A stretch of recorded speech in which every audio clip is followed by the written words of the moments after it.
Welcome to Real Learning Center. So we are now moving on to the second section of gravitation. So we covered universal law of gravitation, where we talked about Newton's universal law, how is the force of gravitation calculated and what is the formula, and it acts between what bodies, all that we found out. Now we are going to talk about the acceleration due to gravity. How does it vary? The acceleration of the particles because of the gravity. How does it vary? So let's first see the one thing that we talked about, where our friend Galileo actually dropped two masses, two weights from the top of the Pisa tower, and figured out that they actually reached simultaneously. He said from there, experimentally we have shown that the G is same. Acceleration due to gravity is same for both of them. But now we will also drop, but we will not drop two different weights of stones. We will take one stone and one feather and drop them and see what will happen. So, because experiment is an important part of our science. So let's see what will happen. So when you drop them, you can see that actually the stone has fallen first and then the feather. So now can we conclude that Galileo was actually not right? Are they having different G's? Is the question. Do they have different acceleration? So the answer to this is actually, if you think a little bit more, the answer to this is no. They are not having different acceleration because of the air. There is air, and that air friction is pushing the feather up. Because feather has a higher surface area, and there is a lot of air pressure. And because of that, even the stone is pushed up, which has less surface area. So hence the force on the force because of the air pressure on the stone is lesser than on the feather. And not just that, the feather also has lesser mass. So because of that, the acceleration due to the acceleration in this case is opposite to the direction of fall.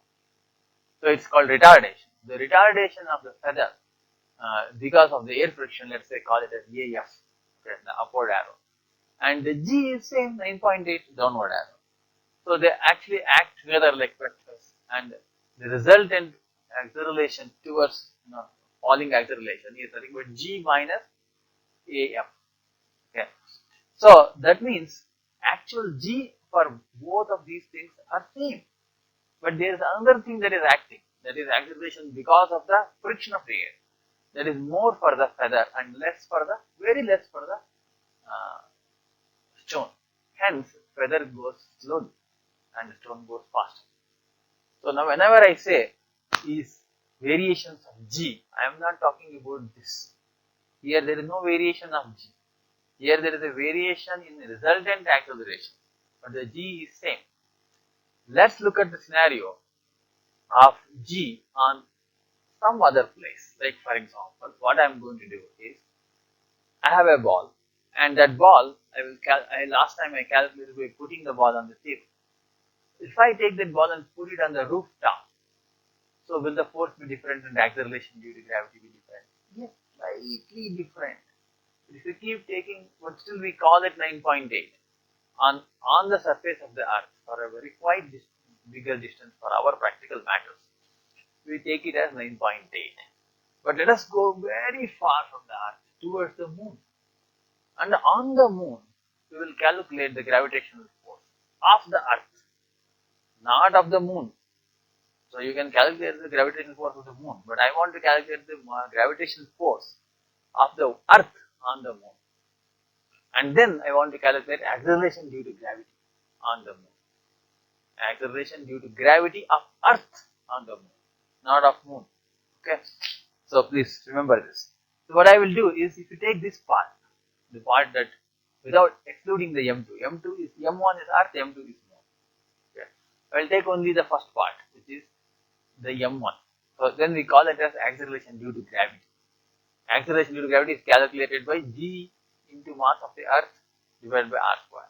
That is the radius of the earth, if you are keeping it on the surface. If you are keeping it on the moon, that R should be taken as distance to the moon. Okay, so I am going to now do What is G here? G is nothing but G into capital M1 by R square. So we'll compute that. So G we know 6.674 into 10 power minus 11. And what is M? M of the earth is 6 into 10 power 24 kgs, we already know. Now, what is the distance to moon? The distance to moon, since I am calculating on the surface of the moon, I have to calculate, I don't have to know the diameter of the moon, but I have to know the diameter of the earth, which is 600,400 kilometers. So 6,400 followed by 3 zeros meters plus distance to the moon is 3 into 10 power 8 approximately meters. So if you add these two and then square it up, that is your R square. Okay, so if you basically calculate all this, it will end up basically getting 0.0043 meter per second square. That is all. This is the acceleration due to gravity on the surface of the moon because of Earth. There is another acceleration due to gravity on the moon, which is because of moon. That is pulling the objects towards moon. This is the acceleration with which the objects are pulled towards the Earth if they are standing on the moon. It's a very small value. In fact, this small value of acceleration due to gravity is nothing but the acceleration due to gravity of the moon. Earth is attracting the moon. So moon is falling towards Earth with this acceleration due to gravity. This is the value. Okay. But it is not falling to Earth because it already possesses a certain velocity and hence it is going around. So this is not actually 9.8 meter per second square. You can very clearly see that this value is very small when compared to 9.8. 9.8 is constant on the surface of the Earth. So we can say that as we grow higher and higher, okay, the G value decreases as we go high. Actually speaking, the G value in the third floor is less than the G value in the first floor, but so small difference. When you go very far like moon, then you will come to know the difference. So really substantially large. When you go to the satellite, it's also calculatable. Okay. So now D decreases as you go higher and higher, and you can actually derive a formula to find out if you go this much height, how much is it. So it's possible. So you don't need actually a formula. You can calculate by using simply G M1 by R square, and you will come to know. Okay. The formula is in terms of G on the surface. If you say, okay, if you take G as the G actually as 9.8, then you can, if you let us say at the height h, if you want to calculate what is the value of G, let's call that as GH. GH means acceleration due to gravity at the height h. Okay, and G is acceleration due to gravity on the surface into 1 plus h by r whole square.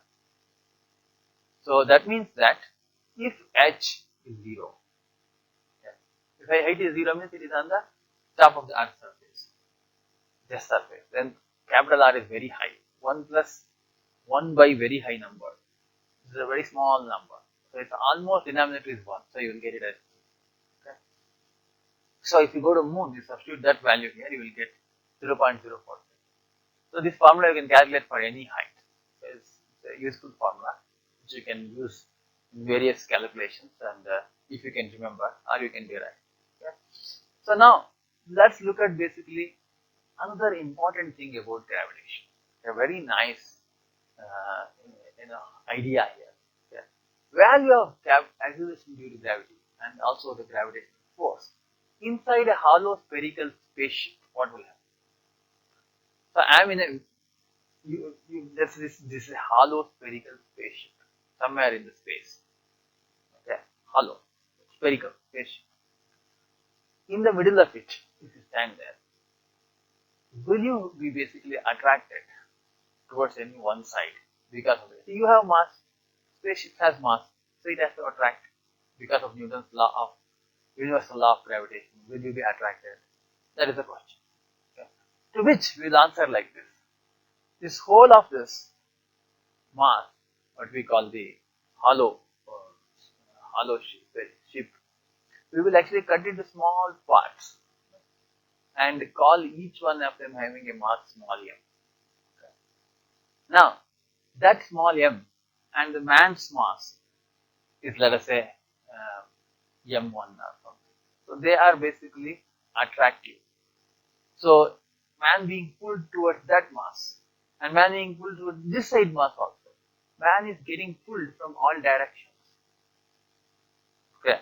So from all directions there is a gravitational force that is pulling. In such scenarios, if you see, he will go towards wherever is the net force. So where is the net force? If you add all this, how much you will get? Vectorially if you add.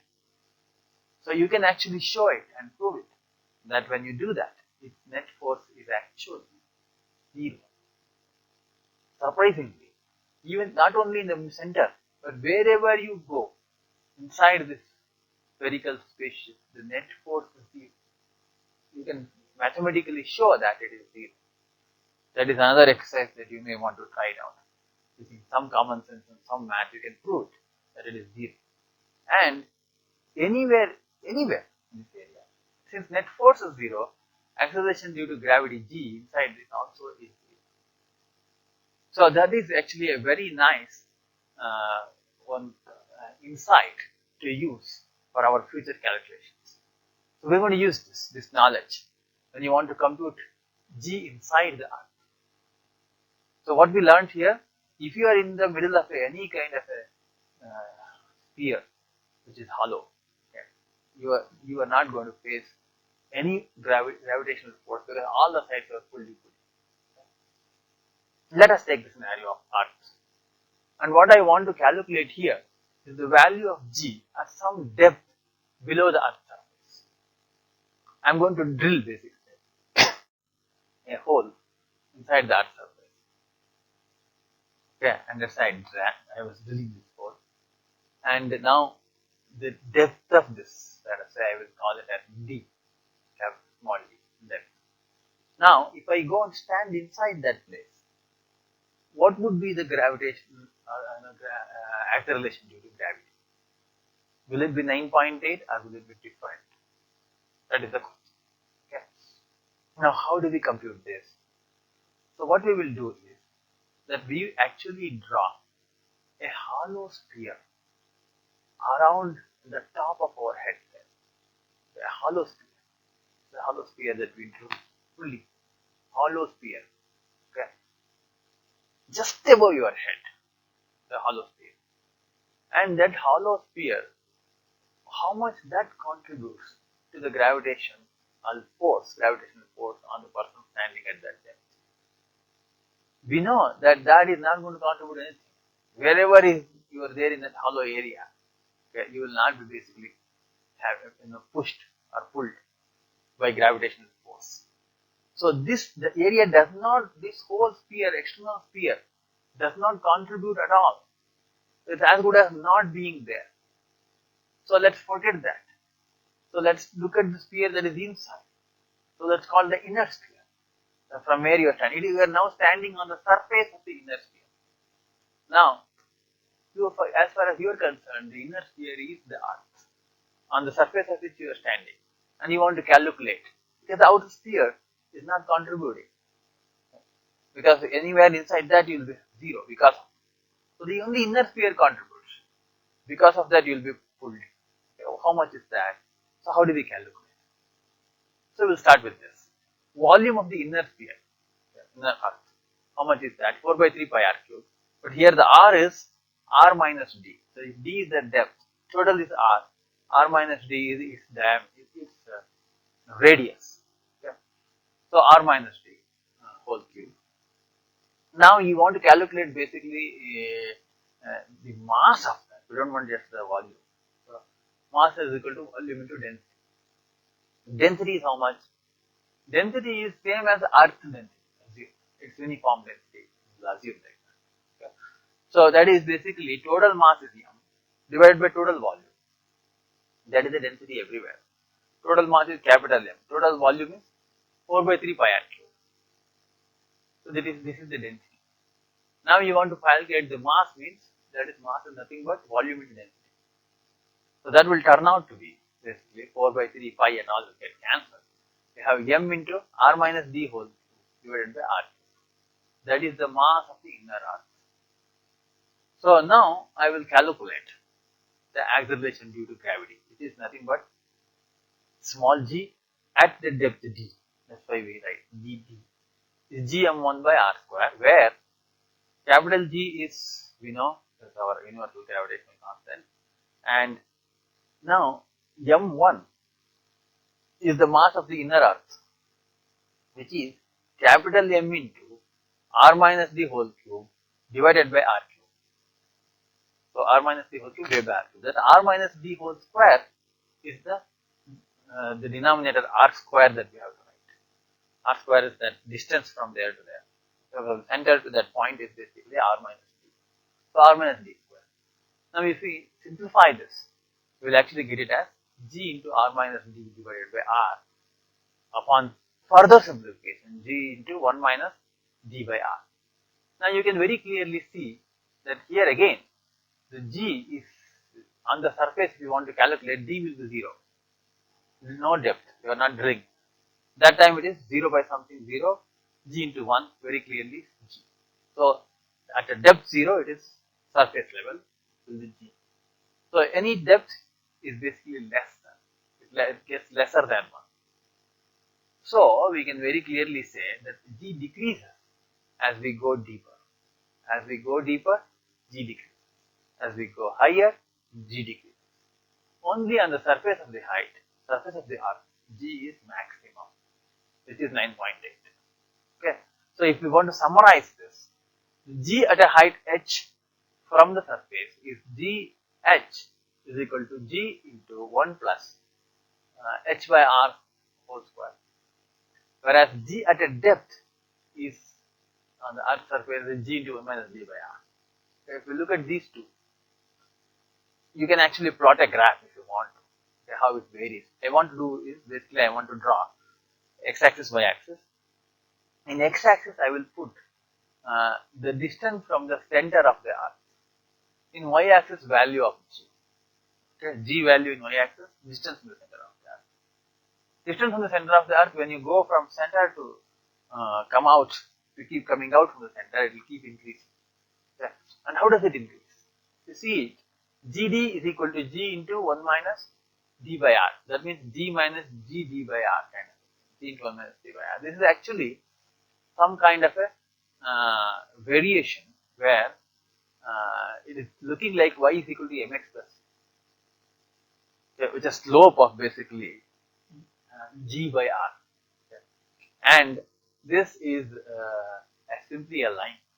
So you can draw a line. And when you reach the surface, at that time you would have covered the distance r. Okay. And at that time the value is basically 9.8. Okay. Afterwards, it starts decreasing. How does it decrease? Does it decrease in a line? No. It is g divided by 1 plus h by r whole square, which is some kind of an hyperbola. Okay. So it decreases like this. And it never becomes 0. Even at however far you go, there will be some small influence of Earth's gravitational field even there. Gravitational force is unlimited. It stretches to infinity. Okay, so though small it is, its influence is very large. Okay, so this is the way g varies as you go from the center of the earth. So that gives us an idea of how the variation of g is. And also we know that g inside a hollow spherical shell is actually 0. Now, we have now understood the variation of g. The next session we are talking about Kepler's law. Thank you.